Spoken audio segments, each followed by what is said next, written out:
안녕하세요. 책 읽어주는 로사입니다. 오늘은 일본 작가 구리 료에이의 우동 한 그릇 골라봤습니다. 섣달 20일인데요. 오늘 열흘 후면 새해가 시작됩니다. 섣달에 읽기에 가장 좋은 책이 아닌가 싶은 생각이 듭니다. 1989년에 초판이 나온 뒤에 아직도 많은 사람의 사랑을 받는 일본 책입니다. 우동 한 그릇.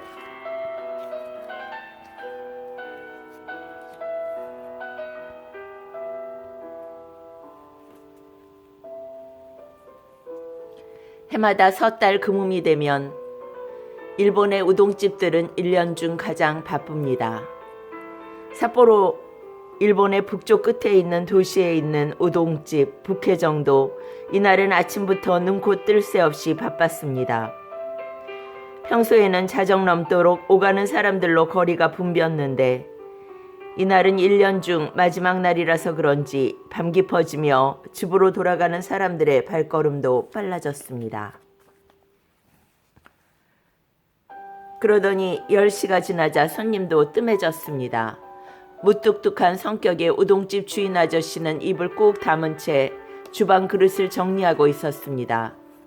그리고 남편과 달리 상냥해서 손님들에게 인기 많은 주인 여자는 임시로 고용한 여종업원에게 특별 보너스와 국수가 담긴 상자를 선물로 주어 보내는 중이었습니다. 요꼬양, 오늘 정말 수고 많이 했어요. 새해 복 많이 받아요. 네, 아주머니도 새해 복 많이 받으세요. 요꼬양이 돌아간 뒤 마지막 손님도 우동 그릇을 비우고 자리에서 일어섰습니다. 손님이 돌아간 뒤 주인 여자는 한껏 기지개 펴면서 이제 2시간도 안 되어 새해가 시작되겠구나. 정말 바쁜 한 해였어. 혼잣말하며 밖에 세워둔 간판을 거두기 위해 문 쪽으로 걸어갔습니다. 그때였습니다. 출입문이 드르륵하고 열리더니 2명의 아이를 데리고 한 여자가 들어섰습니다. 6살, 10살 정도로 보이는 사내애들은 새로 산 듯한 옷을 입고 있었고 여자는 낡고 오래된 체크무늬 반코트를 입고 있었습니다. 어서 오세요. 주인 여자는 늘 그런 것처럼 반갑게 손님을 맞이했습니다. 그렇지만 여자는 선뜻 안으로 들어오지 못하고 머뭇머뭇 말했습니다. 저 우동 1인분만 시켜도 괜찮을까요? 뒤에선 2 아이들이 걱정스러운 얼굴로 쳐다보고 있었습니다. 3사람은 다 늦은 저녁에 우동 한 그릇 때문에 주인 내외를 귀찮게 하는 것이 아닌가 해서 조심스러웠던 것입니다. 하지만 그런 마음을 알아차렸는지 주인 아주머니는 얼굴을 찡그리기는커녕 화난 얼굴로 네네 자 이쪽으로 날로 바로 옆 2번 식탁으로 안내하며 주인 여자는 주방 안을 향해 소리쳤습니다. 여기 우동 1인분이요. 갑작스런 주문을 받은 주인 아저씨는 그릇 정리하다 말고 놀라 잠깐 일행 3사람에게 눈길을 보내다 곧 이렇게 대답했습니다. 네, 우동 1인분. 그는 아내 모르게 1인분의 우동 한 덩어리와 거기에 반 덩어리를 더 넣어 삶았습니다. 원래는 우동 한 덩어리가 1인분의 양입니다. 그러나 그는 3사람의 행색을 보고 우동을 한 그릇밖에 시킬 수 없는 이유를 짐작할 수 있었던 것입니다. 자, 여기 우동 나왔습니다. 맛있게 드세요. 가득 담긴 우동을 식탁 가운데 두고 이 말을 맞대어 오순도순 먹고 있는 3사람의 이야기 소리가 계산대 있는 곳까지 들려왔습니다. 국물이 따뜻하고 맛있네요. 형이 국물을 한 모금 마시며 말했습니다. 엄마도 잡수세요. 동생은 젓가락으로 국수를 한 가닥 집어서 어머니 입으로 가져갔습니다.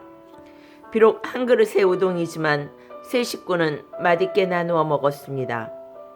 이윽고 다 먹고 난 뒤 150엔, 우리나라 돈 약 1,500원. 하지만 이게 30년 전이니까 15,000원 정도라고 생각하면 되겠죠? 지불하며 맛있게 먹었습니다. 라고 공손히 머리를 숙이고 나가는 세 사람에게 주인 외에는 목청도도 인사를 했습니다. 고맙습니다. 새해 복 많이 받으세요. 그 새해를 맞이했던 북혜정은 변함없이 바쁜 날들 속에 한 해를 보내고 다시 12월 31일을 맞이했습니다. 지난해 이상 몹시 바쁜 하루를 보내고 10시가 지나 가게 문 닫으려는데 드르륵 하고 문이 열리더니 2명의 사내 아이를 데리고 한 여자가 들어왔습니다. 주인 여자는 그 여자가 입고 있는 체크무늬의 반코트를 본 순간 1년 전 섣달 금음날 문 닫기 직전에 와서 우동 한 그릇 먹고 갔던 그 손님들이라는 걸 알았습니다. 여자는 그날처럼 조심스럽고 예의 바르게 저 우동 1인분입니다만 괜찮을까요? 물론이죠. 어서 이리 오세요. 주인 여자는 작년과 같이 2번 식탁으로 안내하며 큰 소리로 외쳤습니다. 여기 우동 1인분이요? 주방 안에서 역시 세 사람을 알아본 주인 아저씨는 벽을 향해 크게 외쳤습니다. 네, 우동 1인분. 그러고 나서 막 꺼버린 가스레인지에 불을 붙였습니다. 물을 끓이고 있는데 주인 여자가 주방으로 들어와 남편에게 속삭였습니다. 저 여보 그냥 공짜로 3인분 우동 만들어 줍시다. 그 말에 남편이 고개를 저었습니다. 안 돼요. 그렇게 하면 도리어 부담스러워 다시 우리 집에 오지 못할 거요. 그러면서 남편은 지난해처럼 둥근 우동 하나 반을 넣어 삶았습니다. 그 모습을 지켜보고 있던 아내는 미소 지으며 다시 작은 소리로 말했습니다. 여보 매일 무뚝뚝한 얼굴을 하고 있어서 인정도 없으려니 했는데 이렇게 좋은 면이 있었구려. 남편은 들은 척 않고 입을 담은 채 삶아진 우동을 그릇에 담아 세 사람에게 가져다 주었습니다. 식탁 위에 놓인 한 그릇의 우동을 둘러싸고 도란도란하는 세 사람의 이야기 소리가 주방 안 두 부부에게 들려왔습니다. 아, 맛있어요. 동생이 우동가락을 우물거리고 씹으며 말했습니다. 올해도 이 가게 우동을 먹게 되네요. 동생의 먹는 모습을 대견하게 바라보던 형이 말했습니다. 내년에도 먹을 수 있으면 좋으련만. 어머니는 순식간에 비워진 우동 그릇과 대견스러운 두 아들을 번갈아 바라보며 입속으로 중얼거렸습니다. 이번에도 우동값을 내고 나가는 세 사람의 뒷모습을 향해 주인 내에는 약속이라도 한 것처럼 큰 소리로 외쳤습니다. 고맙습니다. 새해 복 많이 받으세요. 그 말은 그날 내내 수십 번도 더 되풀이한 인사였지만 주인 내외의 목소리는 그 어느 때보다도 크고 따뜻함을 담고 있었습니다. 그 다음에 섣달 금음날 밤은 어느 해보다 더욱 장사가 잘 되는 중 맞이하게 되었습니다. 북혜정의 주인 내에는 누가 먼저 입을 열지는 않았지만 9시 반 지날 무렵부터 안절부절 못하며 누군가를 기다렸습니다. 10시가 지나 종업원을 귀가시킨 주인 아저씨는 벽에 붙어있던 메뉴를 차례차례 뒤집었습니다. 금년 여름부터 값을 올려 우동 200엔이라 씌어져 있던 메뉴가 150엔으로 바뀌고 있었습니다. 이번 식탁 위에는 이미 30분 전부터 예약석이란 팻말이 놓여졌습니다. 그리고 10시 반 손님의 발길이 끊어지는 것을 기다리고 있기라도 한 것처럼 어머니와 두 아들 그 세 사람이 들어왔습니다. 형은 중학생 교복, 동생은 작년에 형이 입고 있던 점퍼를 헐렁하게 입고 있었습니다. 두 형제 다 몰라볼 정도로 성장해 있었는데 아이들 엄마는 여전히 색바랜 체크무늬 반코트 차림 그대로였습니다. 어서 오세요. 역시 웃는 얼굴로 맞이하는 주인 여자에게 어머니는 조심스럽고 예의 바르게 물었습니다. 저 우동 2인분인데 괜찮겠죠? 네, 어서 자 이쪽으로. 세 사람을 2번 식탁으로 안내하며 주인 여자는 거기 있던 예약석이란 팻말을 슬그머니 감추고 주방을 향해 소리쳤습니다. 여기 우동 2인분이요. 그 말을 받아 주방 안에서 이미 국물을 끓이며 기다리던 주인 아저씨가 큰 소리로 외쳤습니다. 네, 우동 2인분 금방 나갑니다. 그는 끓는 국물에 이번에는 세 덩어리를 던져 넣었습니다. 두 그릇의 우동을 함께 먹는 세 모자의 밝은 목소리가 들려왔습니다. 그리고 세 사람은 어느 해보다 활기 있어 보였습니다. 그들에게 방해될까봐 조용히 주방 안에서 지켜보고 있던 주인 내외는 우연히 눈이 마주치자 서로에게 미소 지으며 흐뭇한 표정을 지어 보였습니다. 평소 무뚝뚝하던 주인 아저씨도 이 순간만큼은 기분 좋게 웃고 있었습니다. 세 사람 대화는 계속되었습니다. 시로도야, 그리고 준아, 오늘은 너희들에게 엄마가 고맙단 말을 하고 싶구나. 고맙다니요? 무슨 말씀이세요? 형 시로도가 물었습니다. 어머니 말이 이어졌습니다.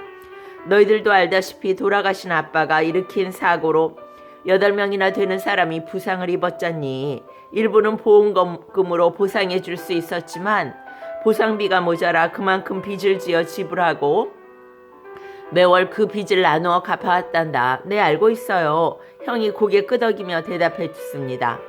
주인 내에는 주방 안에서 꼼짝 않고 선 채로 계속해서 그들의 이야기에 귀를 기울였습니다. 그 빚은 내년 3월이 되어야 다 갚을 수 있는데 실은 오늘 전부 다 갚았단다. 네, 정말이에요, 엄마? 두 형제 목소리가 커졌습니다. 그래, 그동안 시로도는 아침 저녁으로 신문 배달을 열심히 해주었고 주인이는 장보기와 저녁 준비를 매일 해준 덕분에 엄마는 안심하고 회사에서 열심히 일할 수 있었어. 그래서 이번에 회사로부터 특별 수당을 받을 수 있었단다. 그것으로 나머지 빚을 모두 갚을 수 있었던 거야. 엄마, 형 잘 됐어요. 하지만 앞으로도 저녁 식사 준비는 제가 계속 할게요. 저도 신문 배달 계속 할래요. 준아, 우리 힘내자. 형이 눈을 반짝이며 말했습니다. 고맙다. 정말 고마워. 어머니는 아이들의 손을 움켜쥐며 눈물을 글썽거렸습니다. 그걸 보며 형이 조심스럽게 입을 열었습니다. 엄마, 지금 비로소 얘긴데요. 준이하고 제가 엄마한테 숨긴 게 있어요. 그것은요, 지난 11월 학교에서 준이 수업을 참관하러 오라는 편지가 왔어요. 그리고 준이 쓴 장문이 북해도 대표로 뽑혀 전국 장문대회에 출품하게 되어 수업 참관일에 그 작품을 준이 읽기로 했다고요. 하지만 선생님이 주신 편지를 엄마께 보여드리면 무리해서 회사를 쉬고 학교에 가실 것 같아서 준이 일부러 엄마한테 말하지 않고 있었대요. 그 사실을 준의 친구들한테 듣고 제가 대신 참관일에 학교에 가게 됐어요. 어머니는 처음 듣는 이야기에 조금 놀랐지만 금방 침착하게 말했습니다. 그래, 그랬었구나. 그래서 선생님께서 장문 시간에 나는 장래 어떤 사람이 되고 싶은가 라는 제목으로 장문을 쓰게 했는데 준은 우동 한 그릇이란 제목으로 글을 써서 냈대요. 지금 그 장문을 읽어드리려고 해요. 사실 전 처음에 우동 한 그릇이라는 제목만 듣고는 여기 북해정에서의 일이라는 걸 알았기 때문에 준 녀석 무슨 그런 부끄러운 얘기를 썼지 하고 마음속으로 생각했어요. 그런데 준이의 장문을 보고 생각이 바뀌었어요. 자, 지금부터 읽어드릴게요. 시로도는 그러면서 교복 상의 주머니에 접어서 넣어두었던 종이 2장을 꺼내 펼쳤습니다. 준의 장문을 읽어내려가는 시로도의 목소리는 작지만 낭낭하게 우동가게에 울려 퍼졌습니다. 우리 아빠는 운전하다 교통사고를 내서 많은 사람들을 다치게 하고 세상을 떠나셨다. 그런데 피해자들 모두에게 보상해주기 위해선 보험금으로도 부족해 많은 빚을 지게 되었다. 그때부터 우리 가족의 고생은 시작됐다. 엄마는 아침 일찍부터 밤늦게까지 일하셨고 형은 날마다 조간과 석간신문을 배달해서 돈을 벌었다. 아직 어린 나는 돈 벌기 위해 할 수 있는 일도 없었고 엄마와 형은 나에게 아무 일도 하지 못하게 했다. 대신 난 저녁이면 시장을 봐서 밥을 해놓는 일을 했다. 내가 해놓은 밥을 엄마와 형이 맛있게 먹는 걸 볼 때 난 행복했다. 나도 우리 식구를 위해 작지만 할 수 있는 일이 있기 때문이었다. 빚을 하루라도 빨리 갚기 위해서는 우리는 모든 것을 절약하는 생활을 했다. 엄마의 겨울 코트는 아주 오래되어 낡고 헤어졌지만 해마다 꿰매어 입으셨다. 그러던 중 재작년 12월 31일 밤 우리 가족은 우연히 한 우동 가게를 지나게 되었다. 안에서 흘러나오는 우동 국물 냄새가 그렇게 맛있게 느껴질 수 없었다. 우리 형제의 마음을 알았는지 엄마는 우리에게 우동을 사주시겠다고 했다. 우리는 그 말이 반갑고 고마웠지만 우리 형편을 잘 알고 있었기 때문에 선뜻 가게 안으로 들어갈 수 없었다. 형과 나는 망설이다 딱 한 그릇만 시켜서 셋이 같이 먹자고 엄마한테 말했다. 한 그릇이라도 우리에게 우동을 먹이고 싶었던 엄마와 우동 국물 냄새에 마음이 끌린 우리 형제는 가게 안으로 들어섰다. 문 닫을 시간에 들어와 우동 한 그릇밖에 시키지 않는 우리가 귀찮을 텐데 주인네에는 친절하고 반갑게 우리를 맞이해 주셨다. 주인네에는 양도 많고 따뜻한 우동을 우리에게 내놓았다. 그러고 나서 문을 나서는 우리에게 고맙습니다. 새해 복 많이 받으세요 하며 큰 소리로 말해 주었다. 그 목소리는 마치 우리에게 지지 말아라, 힘내, 살아갈 수 있어 라고 말하는 것 같았다. 우리 가족은 그 후 1년이 지난 작년 섣달 금음날에도 그 우동 가게를 찾아갔다. 그리고 여전히 우리는 형편이 나아지지 않아 우동은 한 그릇밖에 시킬 수 없었다. 하지만 이날도 마찬가지로 주인네에는 친절하고 따뜻하게 우리에게 우동을 대접해 주었다. 고맙습니다. 새해 복 많이 받으세요 하는 인사도 여전했다. 그래서 난 결심했다. 내가 나중에 어른이 되면 힘들어 보이는 스님에게 힘내세요, 행복하세요 하는 말 대신 그 마음을 진심으로 담고 있는 고맙습니다 하고 말해줄 수 있는 일본 최고의 우동가게 주인이 되겠다고. 주방 안에서 귀를 기울이고 있던 주인네의 모습이 어느새 보이지 않았다. 형이 동생의 장문을 읽어내려가는 사이 두 사람은 그대로 주저앉아 한 장의 수건을 서로 잡아당기며 걷잡을 수 없이 흘러나오는 눈물을 닦고 있었다.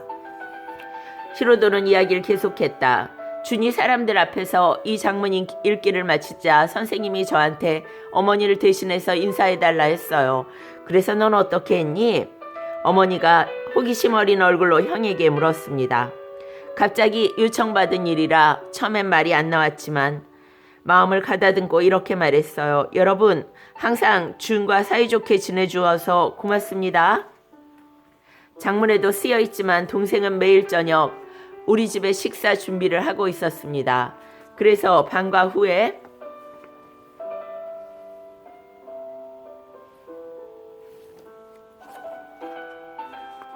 여러분들과 어울리지 못하고 일찍 집으로 돌아가는 겁니다.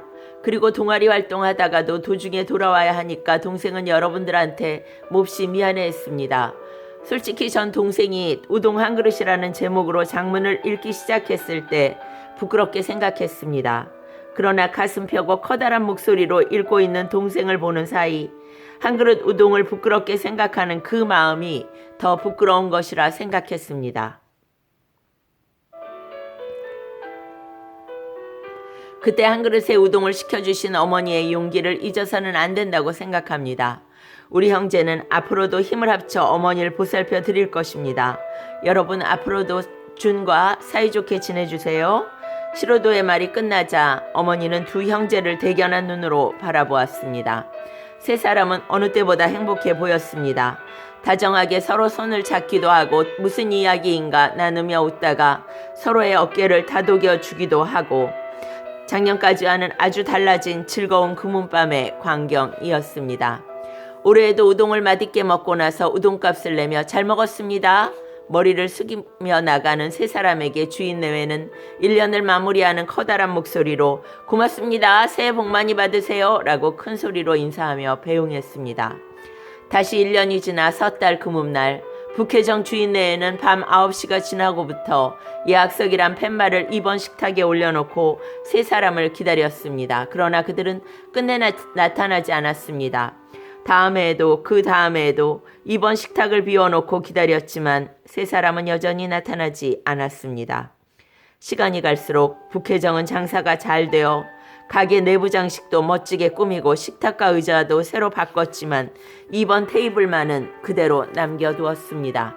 단정하고 깨끗하게 놓여져 있는 식탁들 가운데 단 하나 낡은 식탁이 중앙에 놓여 있는 것입니다. 어째 이런 게 여기 있지? 낡은 이 식탁은 이 가게에 어울리지 않아. 이렇게 의아스러워하는 손님들에게 주인네에는 우동 한 그릇 사연을 이야기해 준 뒤 이렇게 덧붙이는 걸 잊지 않았습니다. 우리는 이 식탁을 보면서 그때 그 사람들에게 받았던 감동을 잊지 않으려 합니다. 그리고 이 식탁은 간혹 손님들에 대한 배려와 따뜻함을 이뤄가는 우리 내외에게 자극제가 되고 있습니다. 우리는 어느 날인가 그 세 사람의 손님이 와주었을 때 이 식탁으로 맞이하고 싶습니다.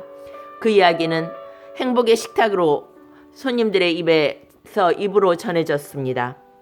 일부러 멀리에서 찾아와 우동을 먹고 가는 여학생이 있는가 하면 그 식탁이 비기를 기다렸다가 우동을 먹고 가는 사람들도 있고 어려운 환경에서 살아가는 가족들이 찾아와 새롭게 결심을 다지고 돌아가기도 하는 등 그 식탁은 상당한 인기를 불러일으켰습니다. 그 후 몇 년의 세월이 흘렀습니다. 섣달 금음날 북해정에서는 이웃에서 장사하고 있는 이웃 사람들이 가게 문을 닫고 모두 모여들었습니다. 그들은 5, 6년 전부터 북해정에 모여서 섣달 금음의 풍습인 해넘기기 우동을 먹은 후 제야의 종소리를 함께 들으며 새해를 맞이하는 게 하나의 행사가 되어 있었습니다. 그날 밤도 9시 반이 지나 생선 가게 하는 부부가 생선회를 접시에 가득 담아 들고 오는 것 시작으로 주위에서 가게 하는 30여 명이 술이랑 안주를 손에 들고 차례차례 모여들었습니다. 가게하는 순식간에 왁자지껄해졌습니다. 그들 중 몇 명의 사람들이 이번 식탁을 보며 말했습니다. 오늘도 어김없이 이번 식탁은 비워두었구먼. 이 식탁의 주인공들이 정말 궁금하다고. 이번 식탁의 유래를 그들도 알고 있었습니다. 말은 하지 않았지만 사람들은 어쩌면 금년에도 빈 채로 신년을 맞이할지 모른다 생각하고 있었습니다. 그러나 주인네에는 섣달 금음날 10시 예약석은 비워둔 채 다른 식탁에만 사람들을 앉게 했습니다. 이번 식탁에도 앉으면 좀 더 여유가 있으련만 비좁게 다른 자리에 모여 앉아 있으면서도 사람들은 아무도 불평하지 않았습니다. 가게 안은 우동 먹는 사람, 술 마시는 사람, 각자 가져온 요리에 손을 뻗치는 사람, 주방 안에 들어가 음식 만드는 것을 돕는 사람, 냉장고 열어 뭔가를 꺼내고 있는 사람 등등으로 떠들썩했습니다. 이야기 내용도 다양했습니다. 박앤세일, 금년 여름 해수욕장에서 겪은 일, 돈 안 내고 달아난 손님 이야기, 며칠 전 손자가 태어났다는 할머니 이야기. 가게는 왁자지껄했고 10시 반쯤 되었을 때 문이 드르륵 하고 열렸습니다. 사람들 시선이 입구로 쏠리며 조용해졌습니다. 코트를 손에 든 신사복 차림의 청년 2명이 들어왔습니다. 사람들은 자신들과 상관없는 사람이라는 걸 알게 되자 다시 자신들이 나누던 이야기를 마저 하기 시작하고 가게 안은 다시 시끄러워졌습니다. 미안해서 어쩌죠. 이렇게 가게가 꽉 차서 더 손님을 받기가. 주인 여자는 난처한 얼굴로 이렇게 말했습니다. 그런데 말이 다 끝나기도 전에 기모노를 입은 부인이 고개를 숙인 채 앞으로 나오며 두 청년 사이에 섰습니다. 모든 사람들 시선이 그들에게 쏠렸습니다. 부인이 조용히 입을 열었습니다. 저 우동 3인분입니다만 괜찮겠죠? 그 말을 들은 주인 여자의 얼굴이 놀라움으로 변했습니다. 그 순간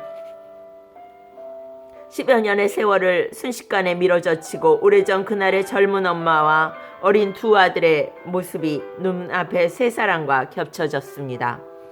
여주인은 주방 안에서 눈을 크게 뜨고 바라보고 있는 남편에게 방금 들어온 세 사람을 가리키면서 말을 더듬었습니다. 여보! 반가움과 놀라움으로 허둥대는 여주인에게 청년 중 한 명이 말했습니다. 우리는 14년 전 섣달 금음날 밤 3시서 1인분 우동을 주문했던 사람들입니다.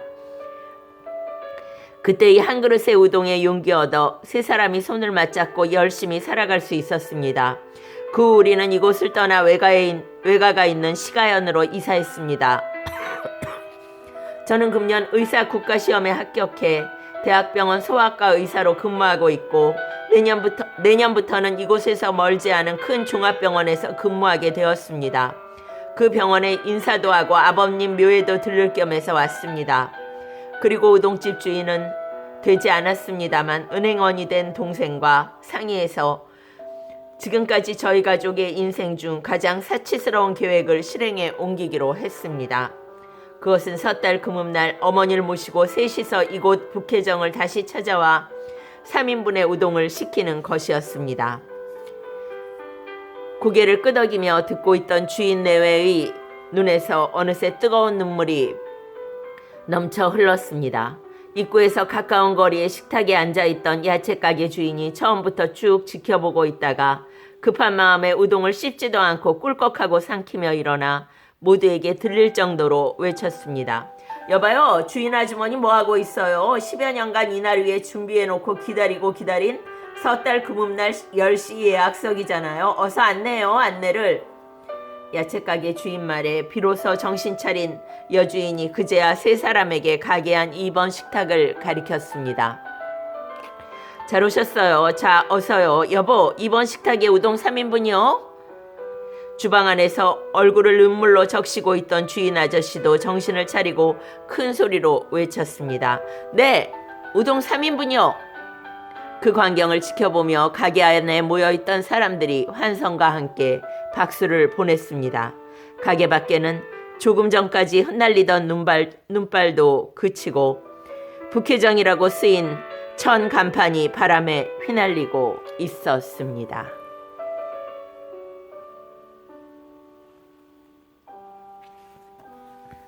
오늘은 우동 한 그릇 읽어드렸습니다. 책 읽는 로사였습니다.